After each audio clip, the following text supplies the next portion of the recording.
about next year and about all you've done this year. And we have a fifth grade teacher who is moving on too, and so we thought it would be perfect today if we invited Mr. Hamlin up to say a few words.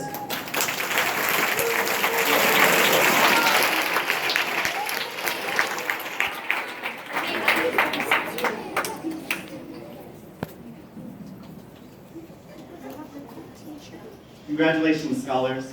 You've grown over the past 6 years, and with the help of countless teachers and the support of family and friends, you're ready to leap the chasm that stands in your way between childhood and your teens, between elementary school and middle school, between peer pressure and independence. Some of you have called Oakstead home since kindergarten, some even since pre-K. Some of you just moved here this year, yet we're all still otters. This room is full of Rushi ravens, Imagine Dragons, and Pineview Panthers. Still others will attend totally unknown schools all across the country as your families have opportunities and challenges elsewhere. And yet, you'll all still be otters. You'll have your Oakstead memories to reminisce and hold on to as you continue creating new ones. As the genie in Aladdin once said, today's special moments are tomorrow's memories. This is not the end of an era, but the beginning of something bigger. As you leave Oakstead and continue with your education, realize that you'll always have choices to make.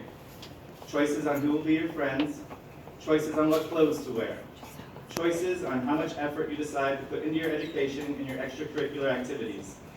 As you make those inevitable choices, hundreds of others will be doing the same, day in and day out. Even if you are a standout scholar or a star athlete now as a fifth grader, there will come a time when you come across other people who are simply better than you. And while you cannot be the best at everything, you can always be your best at everything. Set goals for yourself every step of the way. Not so you can be better than someone else, but so you can be better than you used to be. One of my favorite quotes comes from one of our most important presidents.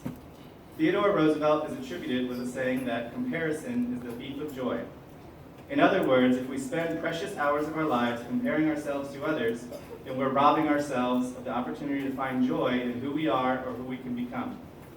As technology and social media continues to rule society, as you and your friends grow up and pursue different interests, and as you eventually start filling out college applications or applying for jobs, you'll find that it's in your nature to compare yourself to your peers.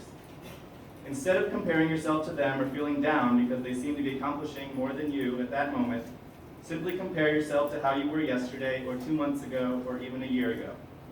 Celebrate your own successes. Stay positive and enjoy your own journey and the set of cards you've been personally dealt. As you progress to adulthood, those choices you have to make are also going to come with risks and consequences. You're going to have to put yourself out there and risk failing in order to truly succeed. Take the advice of Rapunzel from the Disney movie Tangled. Venture outside your comfort zone. The rewards are worth it. You want to play basketball or soccer for Rushi? You're going to have to try out. Some will make the team and some won't. You want to run for student government or be in National Junior Honor Society? You're going to have to apply and risk being rejected. Rejection and failure are rarely ever seen as desired goals, but they are not only inevitable in the grand scheme of things, but also beneficial in the long run. One of my favorite authors failed for years trying to have her children's stories published. 12 different publishers rejected the first manuscript of her book, The Philosopher's Stone, before the 13th publisher decided to take a chance on her story and agreed to print just 500 copies of the book. You may know this book by a different title, Harry Potter and the Sorcerer's Stone. The rest, as they say, is history, as she went on to write 7 books in the series, translated in over 60 languages with over 400 million copies printed. We're all going to fail. Some failures seem worse than others, but without those failures, it's often hard to appreciate our successes. Take Harry Potter's creator, J.K. Rowling's advice. Some failure in life is inevitable. It is impossible to live without failing at something, unless you live so cautiously that you might as well not have lived at all, in which case you fail by default. Be sure to go through life living. When life gets you down, just keep swimming, as Dory would say. Live to fail, but don't fail to live. I'd like to take a second to have you turn and acknowledge those who are here today celebrating and supporting you, as well as those who weren't able to make it, but are still just as proud and supportive of you. Give them a little smile or a wave right now.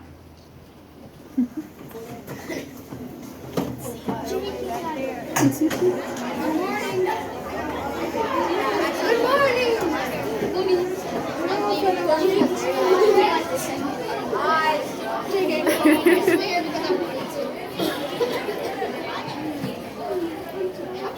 the ceremony's over, be sure to give them a hug and tell them thank you.